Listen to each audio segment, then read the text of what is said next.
여러분 안녕하세요. 마감 전략 A+입니다. 박소연입니다. 목요일장 이제 마무리 앞두고 대응 전략 한 번 더 챙겨볼까 하는데요. 올해 들어서 중국 증시의 움직임이 두드러집니다.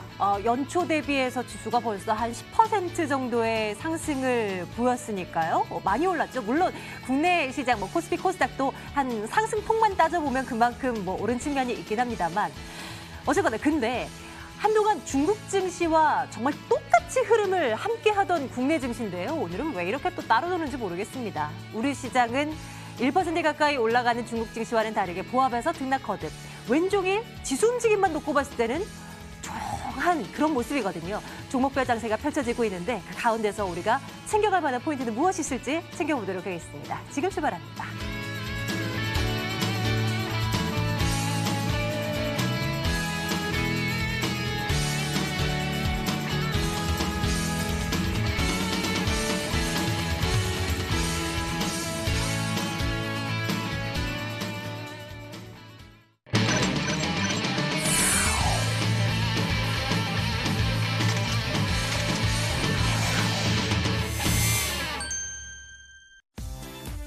종목 분석 들어가겠습니다. 이 종목은 왜 화제가 되었을까요? 특징주 정리하는 시간이죠. 휴대폰 부품주들 쫓아가보겠습니다. 이 삼성전자가 새로운 스마트폰을 내놓았습니다. 갤럭시 S10하고 갤럭시 폴드라는 이름의 이제 접는 스마트폰 함께 이제 공개했잖아요. 스마트폰 시장에 진짜 활기를 넣어줄 수 있을까요? 그동안도 휴대폰 관련한 카메라 모듈 또 뭐 있습니까? 케이스 만드는 업체들까지도요. 접는 액정 이런 것들 다 관련한 종목들 스물스물 올라왔는데 오늘 시장에서도 흐름이 견조하다고 보면 볼 수가 있겠죠. LG 디스플레이도 5% 이상의 상승세, 그 외의 종목들도 좀 좋은 움직임 보여주고 있는데 흐름 앞으로도 한번 챙겨볼 필요는 있어 보입니다. 위지윅 스튜디오를 보겠습니다. 상장한 지 얼마 안 됐습니다. 이제 오늘까지 하면 한 상장한 지 2달 정도 되어가는 것 같은데요. 특수효과 콘텐츠를 제작하는 업체입니다. 2016년 설립 이후에 실적 부분에서는 나름 잘 나오고 있다라는 평가를 받고 있고요.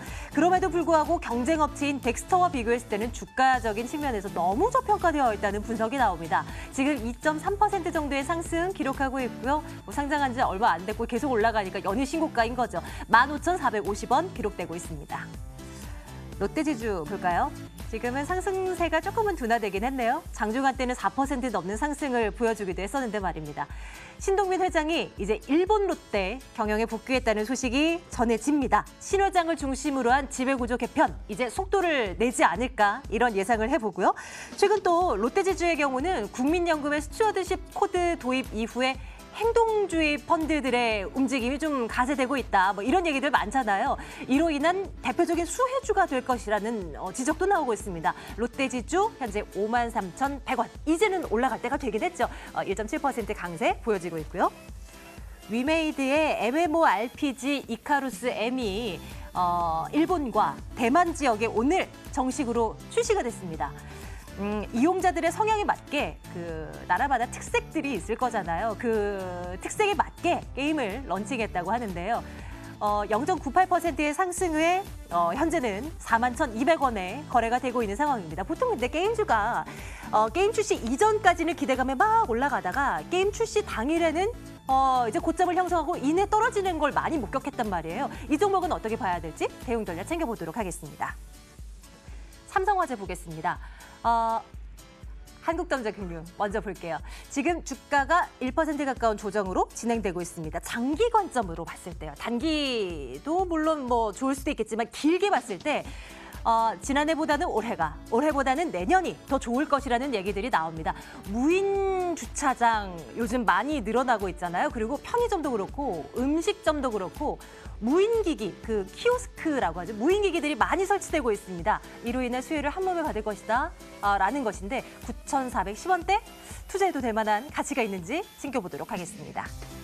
앞서 말씀드렸던 삼성화재 이제 한번 볼게요. 3% 넘는 상승으로 진행되고 있는데요. 삼성화재는 다른 이슈보다도 배당 이슈가 매번 부각이 됩니다. 지금 주가가 30만 1,000원에 기록되고 있죠. 보통주 한 주당 지난해 배당금이 11,500원이었습니다. 사상 최대 규모였고요. 앞으로 2021년까지 배당 성향을 50%, 그러니까 회사가 얻어들인 당기 순이익 중에 절반을 주주들에게 돌려주겠다라는 것입니다. 적금이라고 생각하고 이 종목 계속 담아둘만 할까요? 챙겨보도록 하겠습니다. 셀트리온 3인방은 오늘 나란히 계속 밀려나고 있죠. 한 2에서 3%대 약세를 각각 기록하고 있는데요. 대차 잔고가 급증하고 있다는 얘기들 최근 들어서 많이 들었던 것 같고요. 오늘 큰 손들의 매도 물량이 좀 심상치가 않습니다. 추적해보도록 하겠습니다. 라벨 인베스트먼트 송병주 전문가와 이야기 나눠볼게요. 전문가님 어서 오세요. 네, 안녕하세요. 네. 네. 셀트리온 3인방 먼저 봐주세요. 네. 그나마 좀 버티고 있나 했는데 오늘 또 쭉 빠지는 거 보니까 왜 이러나 싶습니다. 이유가 뭐라고 분석하세요? 사실 요즘 제약주들이 특별한 이슈가 없다면은 계속 이제 같은 자리에서 이제 박스권을 만들면서 그 안에서 등락이 좀 왔다 갔다 좀 지루한 흐름들 나타내고 있는데, 셀트리온의 경우는 사실 국내를 대표하는 바이오시밀러 대장주이기 때문에 저는 악재보다는 호재가 훨씬 더 많다라는 좀 말씀을 먼저 드리고 싶어요. 그중 하나가 뭐냐면은 이번 이제 트럼프 대통령이 계속적으로 언급을 하고 있었던 미국의 이제 약가 인하 정책에 대해서 본격적으로 한번 좀 실행을 하고자 하는 그런 의도들이 좀 보여지고 있거든요. 그러니까 우리나라 같은 경우에 최근에 이제 모 제약회사가 저번에 작년 같은 경우에 리베이트 때문에 사실 좀 이슈가 되긴 했었는데, 미국 같은 경우에는 현재 이제 제약회사들이 버젓이 이제 리베이트와 관련돼서 이 최대 맥시멈 원가 대비해서 30%까지 리베이트를 제공하고 있는 부분들에 대해서 트럼프 대통령이 이런 관행들은 이제 철저하게 없애겠다. 너희들이 이제 기술력이라던가 기술력으로 좀 가격 경쟁력으로 좀 승부를 보는 것이 어떻겠느냐, 이런 이야기를 했었거든요.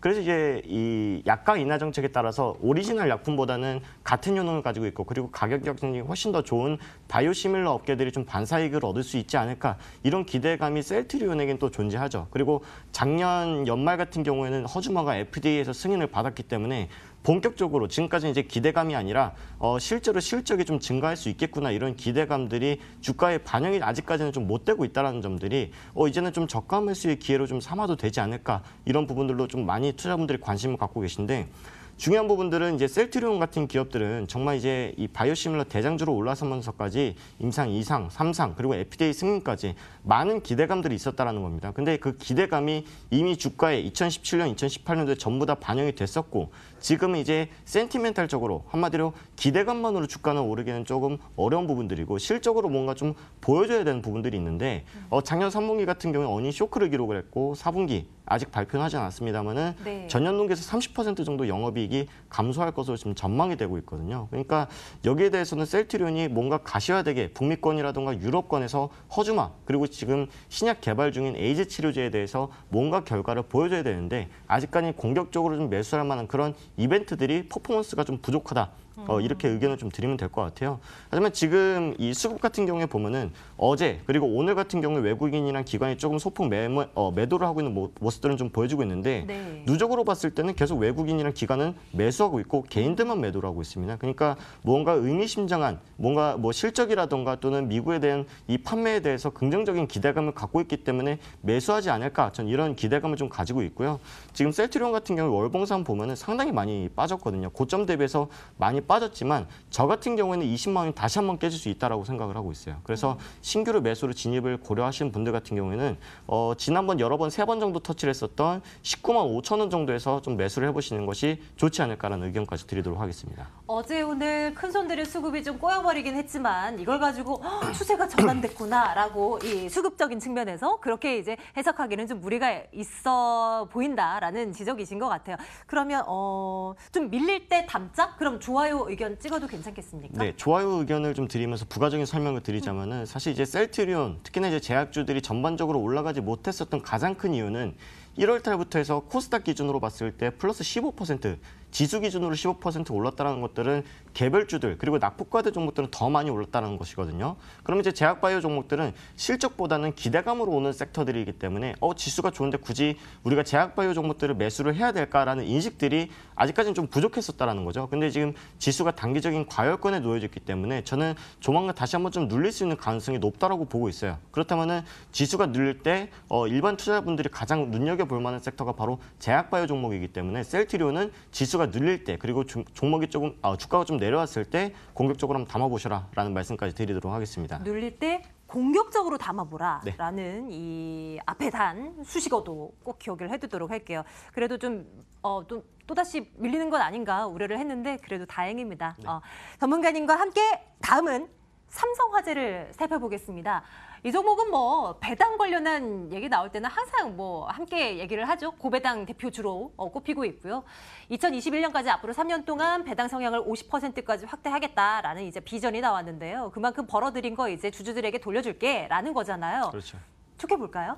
물론 긍정적입니다. 이게 배당 성향이라는 게 이 투자자분들이 잘 아셔야 되는 분들이 단기 순이익 기조로, 그러니까 내가 매출액을 내고 그중에서 진짜 순이익으로 남은 부분에 대해서 배당 성향이 50%라는 거는 단기 순이익에서 50%를 떼주겠다라는 것이거든요. 네. 뭐 그중에는 뭐 대주주도 있을 것이고 오너 일가의 지분들도 있을 것이지만 결국에는 이제 주주 친화적인 정책을 펼치는 것에 대해서는 주가가 이제 긍정적으로 반응할 수 있고, 그리고 앞으로 향후 기업에 대한 성장 전망에 대해서도 기업 내부적으로 긍정적으로 보고 있기 때문에 그런 그런 이 전망을 좀 내놓지 않았나 이렇게 보고 있는데요.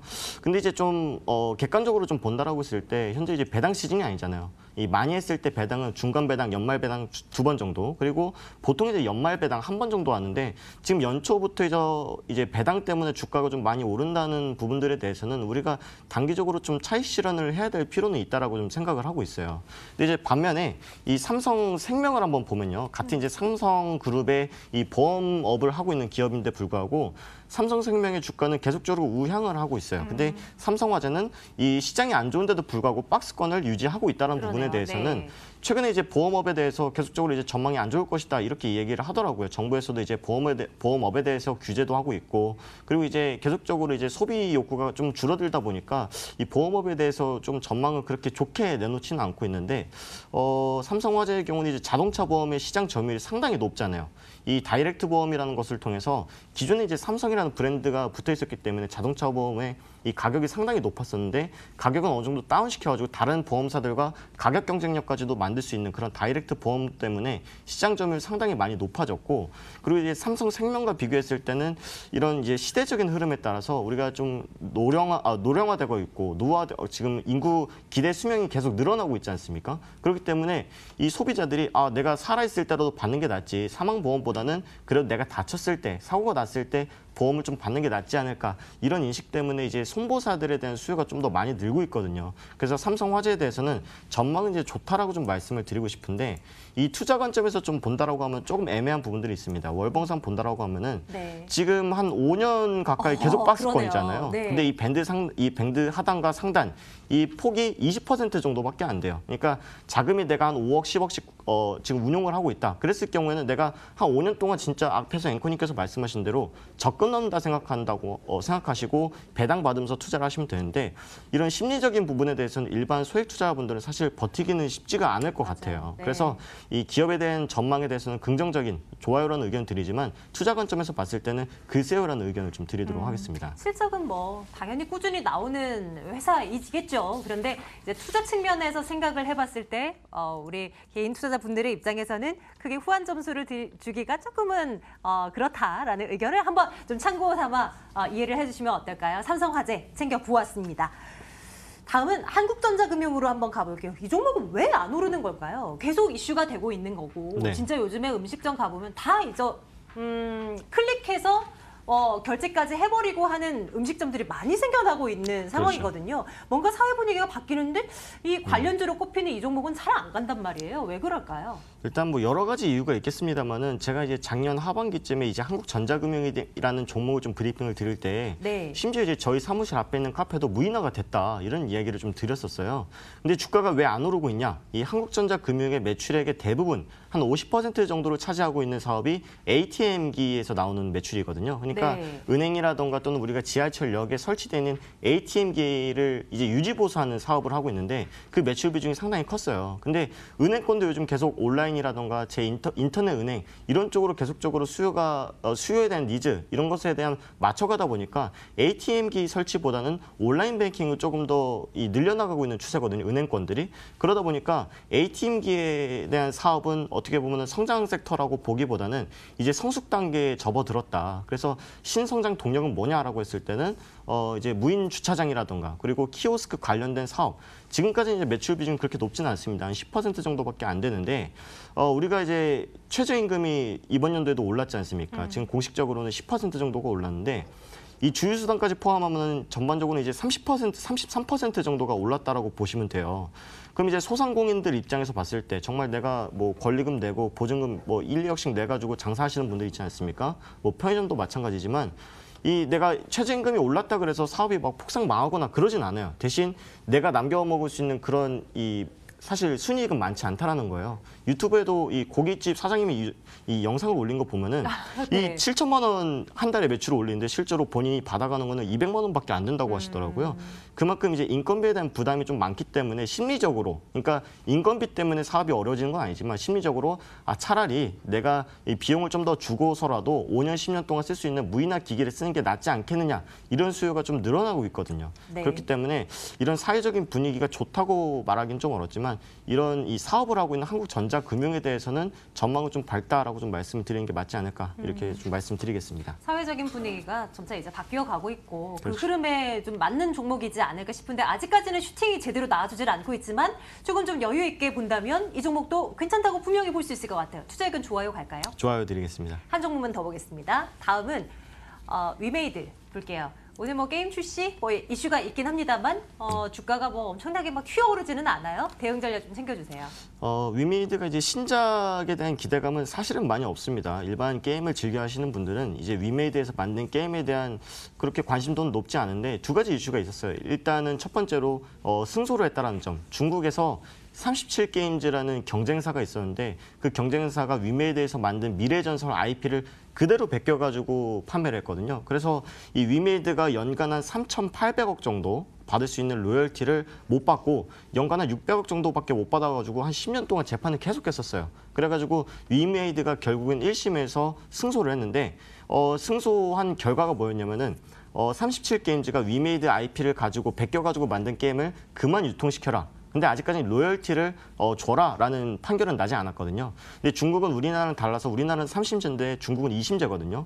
근데 마지막에 이제 2심이 남은 건데 네. 2심에서 이제 위메이드가 만약에 승소를 하지만 로열티를 받을 권리는 없다라고 판결이 난다라고 했을 때는 지금의 주가는 기대감 소멸로 인해서 다시 한번 좀 주저앉을 수 있는 그럴 수 가능성이 있겠네요. 있다. 네. 이렇게 좀 말씀을 드리고 싶겠고 두 번째로 이제 파노 문제인데 중국에서 이제 내자 파노, 외자 파노 좀 구분을 해가지고 내자 파노는 좀 허가를 해주고 있어요. 내자 파노가 뭐냐면은 우리나라, 그러니까 대한민국에서 만든 IP 가지고 중국이 개발하고 중국이 유통을 하면은 이걸 이제 내자판으로 허가를 해줘, 인정을 해줘요. 근데 이제 중국에서 한 90개 정도의 게임을 내자판으로 허가해주겠다라고 발표를 했는데 아직까지 위메이드가 허가가 나진 않았습니다. 결국에는 지금에 나타나고 있는 주가 상승은 기대감으로 인한 주가 상승이지 아직 2심에 대한 결과 그리고 이제 중국에서의 판호 허가 여기에 대한 부분들은 가시화되게 보여지고 있지 않기 때문에 우리가 좀 단기적으로 트레이딩 관점에서 봐야 되지 이거를 좀 끌고 가기에는 조금 리스키하다라는 의견을 좀 드리도록 하겠습니다. 그러면 투자 의견은 중립 정도로 갈까요? 글쎄요 드리도록 하겠습니다. 네, 일단 탑픽 하나 꼽아주신다면요. 한국전자금융으로 탑픽 드리겠습니다. 예, 네.